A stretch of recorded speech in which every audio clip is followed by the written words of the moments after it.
नमस्कार बच्चों, कैसे हैं आप सभी लोग। बच्चों, आज की इस वीडियो में हम पढ़ने वाले हैं प्रेजेंट इंडेफिनिट का इंट्रोगेटिव सेंटेंस। थोड़ी सी एक स्टोरी बता देते हैं, आप लोग को ट्रिक बता देते हैं कैसे याद करते हैं। टेंस न जाने टेंस का हाल, क्या क्या इनके बच्चे करते हैं। अफर्मेटिव कहे सिंपल रहता हूँ, निगेटिव नाट लगाता है। इंट्रोगेटिव तो भैया केवल प्रश्न कब क्यों कैसे करता है। तो बच्चों, यही है इंट्रोगेटिव सेंटेंस जो हम आज इस वीडियो में पढ़ने वाले हैं। तो देखते हैं बच्चों, प्रेजेंट इंडेफिनिट का पहचान क्या होता है। जिन वाक्यों के अंत में ता है, ती है, ते है, ताहू आदि शब्द आते हैं, प्रेजेंट इंडेफिनिट टेंस कहलाता है। जब हम कोई वाक्य बोलते हैं तो उसके लास्ट में यानी उसके वर्ब में, मुख्य क्रिया में ता है, ती है, ते है शब्द आएंगे, वो प्रेजेंट इंडेफिनिट कहलाता है। ये तीनों में लागू होता है, अफर्मेटिव में भी, निगेटिव में भी और इंट्रोगेटिव में भी। अब इंट्रोगेटिव यानी प्रश्नवाचक वाक्य की नियम क्या होगा और इनका फार्मूला क्या होगा, ये देखते हैं। इसका नियम क्या कहता है, इंट्रोगेटिव का नियम क्या कहता है। जब वाक्य की शुरुआत प्रश्नवाचक शब्द से हो, प्रश्नवाचक शब्द जैसे क्या, क्यों, कब, कैसे, ये सब प्रश्नवाचक शब्दों से जब वाक्य की शुरुआत हो तो उसके लिए हम ये सूत्र लगाएंगे, यानी इस मेथड पे हम वाक्य को बनाएंगे। दूसरा नियम क्या कहता है, चलिए दूसरा नियम क्या कहता है। दूसरा नियम कहता है जब वाक्य के बीच में प्रश्नवाचक शब्द आए, यानी जब हम कोई वाक्य बोलेंगे उसके बीच में कब, क्या, क्यों, कैसे आदि शब्द आएंगे, तब हम ये सूत्र लगाएंगे। अब ये दोनों के सूत्र हो गए, दोनों नियम हो गए। अब जो पहला नियम कह रहा है डू या डज का प्रयोग करेंगे, उसके बाद सब्जेक्ट का प्रयोग करेंगे। एक चीज का ध्यान देंगे बच्चों, इसमें जब भी हम डू या डज का प्रयोग करेंगे वो सब्जेक्ट के अनुसार करेंगे, यानी कर्ता के अनुसार। कर्ता अगर एक वचन का होगा तो हम डज का प्रयोग करेंगे, कर्ता अगर बहुवचन का होगा तो हम डू का प्रयोग करेंगे। बाकी वर्ब का फर्स्ट फॉर्म लगेगा, फिर ऑब्जेक्ट दिया रहेगा, ऑब्जेक्ट लिखेंगे, और वाक्य में कोई और भी शब्द दिए रहेंगे इसके अलावा तो उसकी स्पेलिंग हम लास्ट में लगा देंगे। और इसमें एक मुख्य बात यह है, प्रश्नवाचक शब्द में हमेशा सेंटेंस बनाने के बाद लास्ट में हम ये प्रश्नवाचक का निशान जरूर लगाते हैं, यानी कि जब हम वाक्य बनाएंगे उसके लास्ट में ये प्रश्नवाचक का निशान जरूर लगाते हैं। तो बच्चों, अब देखते हैं इसका एग्जाम्पल क्या कहता है। पहला एग्जाम्पल कहता है क्या शिखा स्कूल जाती है। क्या शिखा स्कूल जाती है। शिखा नाम के जितने बच्चे हमारे देख रहे हैं वीडियो, कमेंट बॉक्स में जरूर बताएंगे क्या स्कूल जाती है शिखा। तो बच्चों आइए सेंटेंस में देखते हैं, क्या शिखा स्कूल जाती है। क्या, अब देखेंगे ये क्या प्रश्नवाचक शब्द से शुरू है, ये क्या जो है ये प्रश्नवाचक शब्द है। तो ये क्या शिखा स्कूल जाती है क्या शब्द से शुरू है, तो हम किसका प्रयोग करेंगे, जब वाक्य की शुरुआत प्रश्नवाचक शब्द से हो तो इस सूत्र का प्रयोग करेंगे।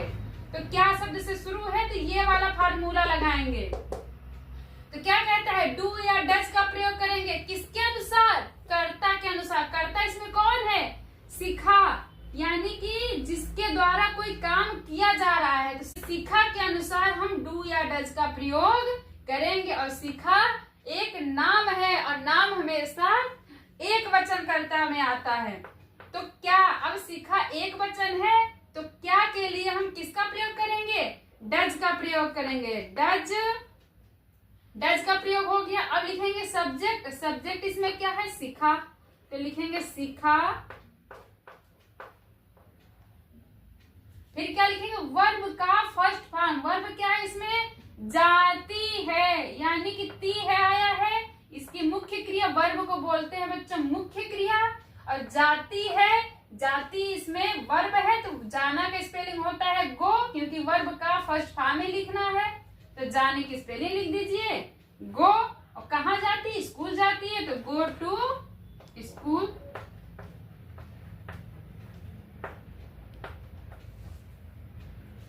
डच सीखा गो टू स्कूल। दूसरा क्या कहता है, क्या तुम कार चलाते हो, क्या तुम कार चलाते हो। बच्चों जरूर बताइएगा, ऐसा तो है नहीं आप कार नहीं चलाते होंगे, कार तो जरूर चलाते हैं। कमेंट बॉक्स में जरूर लिख दीजिए कि हाँ मैं कार चलाता हूँ। क्या तुम कार चलाते हो। अब देखेंगे बच्चों, ये भी जो वाक्य शुरू है वो प्रश्नवाचक से शुरू है, तो प्रश्नवाचक से शुरू है तो पहला ही मेथड लगेगा इसमें। और सब्जेक्ट इसमें क्या है, तुम दिया है। तुम की स्पेलिंग क्या होती है, यू होती है, और यू बच्चों हमेशा बहुवचन कर्ता में आता है। तो जब सब्जेक्ट बहुवचन का है तो इसके लिए हम प्रश्नवाचक शब्द के लिए सहायक क्रिया कौन सी लगाएंगे, डू लगाएंगे। तो डू हो गया। ये बच्चों डू या डज ये सहायक क्रिया होती है, सहायक क्रिया यानी हेल्पिंग वर्ब। तो बच्चों डू का प्रयोग कर लिए। अब है तुम क्या है, सब्जेक्ट है, तो सब्जेक्ट लिख देंगे यू। फिर क्या क्या कह रहा, वर्ब का फर्स्ट फॉर्म, वर्ब क्या है, चलाते हो। देखिए इसमें आया है ते हो, तो ये है वर्ब। अब चलाने की स्पेलिंग क्या होती है, ड्राइव। इसका फर्स्ट फॉर्म ही लिखना है तो लिख देंगे ड्राइव, DRIVE, ड्राइव। अब क्या चलाते हो, कार चलाते हो, तो ड्राइव ए कार, ड्राइव ए कार। तो बच्चों ये अब तीसरा देखते हैं, तीसरा क्या कहता है, मोनू बाजार क्यों जाता है। अब है मोनू बाजार क्यों जाता है। देखिए बच्चों क्यों, जो क्यों शब्द आया है यानी प्रश्नवाचक शब्द जो आया है वो वाक्य के बीच में आया है। और वाक्य के बीच का फार्मूला क्या कहता है, जब वाक्य के बीच में प्रश्नवाचक शब्द आए तो क्या होता है, सबसे पहले हम उस प्रश्नवाचक शब्द की अंग्रेजी लिखते हैं, फिर डू या डज का प्रयोग करेंगे किसके अनुसार, सब्जेक्ट के अनुसार यानी कर्ता के अनुसार। बाकी वर्ब का फर्स्ट फॉर्म, ऑब्जेक्ट और अन्य शब्द जब दिया रहेगा तब। तो क्या कह रहा है, मोनू बाजार क्यों जाता है। अब ये क्यों है, ये बीच में आया है तो ये वाला मेथड लगाएंगे। तो सबसे पहले प्रश्नवाचक शब्द, प्रश्नवाचक शब्द क्या दिया, क्यों दिया है। क्यों की अंग्रेजी क्या होती है, वाई। अब क्या लिखना है, डू या डज का प्रयोग करना है किसके अनुसार, सब्जेक्ट के अनुसार। तो वाई तो क्या लगाएंगे, डज, वाई डज। फिर क्या लिखेंगे, सब्जेक्ट, सब्जेक्ट क्या है, मोनू। फिर क्या लिखना है, वर्ब का फर्स्ट फॉर्म यानी जाता है, तो क्या लिखेंगे, गो। फिर क्या लिखना, ऑब्जेक्ट, तो गो टू मार्केट। तो चौथा क्या कह रहा है, वे पत्र क्यों लिखते हैं, यानी कि वे पत्र क्यों लिखते हैं। क्यों देखेंगे बच्चों, क्यों भी इसमें बीच में आया है, तो जब बीच में आया है तो ये यही वाला मेथड लगेगा कि जब प्रश्नवाचक शब्द बीच में आए तो सबसे पहले क्या लिखेंगे, सबसे पहले प्रश्नवाचक शब्द यानी कि जो प्रश्नवाचक शब्द दिया है इसकी हम अंग्रेजी लिखेंगे। तो क्यों दिया है, तो क्यों क्या होता है, वाई। उसके बाद से क्या कह रहा है, कर्ता के अनुसार हम हेल्पिंग वर्ब लगाएंगे यानी डू या डज का प्रयोग करेंगे। तो कर्ता इसमें क्या दिया है, पहले ये देखेंगे, कर्ता वे दिया है और वे की अंग्रेजी दे होती है, और दे हमेशा बच्चों बहुवचन कर्ता में आता है। तो दे के साथ हम क्या लगाएंगे, डू लगाएंगे। तो do, why do, they subject हो गया। फिर लिखेंगे वर्ब का फर्स्ट फॉर्म, वर्ब क्या है, लिखना यानी कि लिखते हो।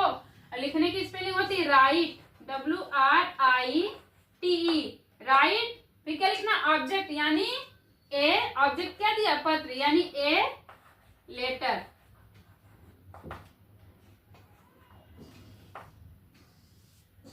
ये बच्चों बन गया दोनों टेंस, यानी कि जब वाक्य प्रश्नवाचक शब्द से शुरू हो तब कैसे बनाएंगे, और जब वाक्य के बीच में प्रश्नवाचक शब्द आए तब कैसे बनाएंगे। तो उम्मीद है बच्चों आप सबको समझ में आ गया होगा इंट्रोगेटिव सेंटेंस। तो वीडियो अगर अच्छी लगी हो तो लाइक एवं कमेंट कर दे और चैनल को सब्सक्राइब कर ले। Thank you.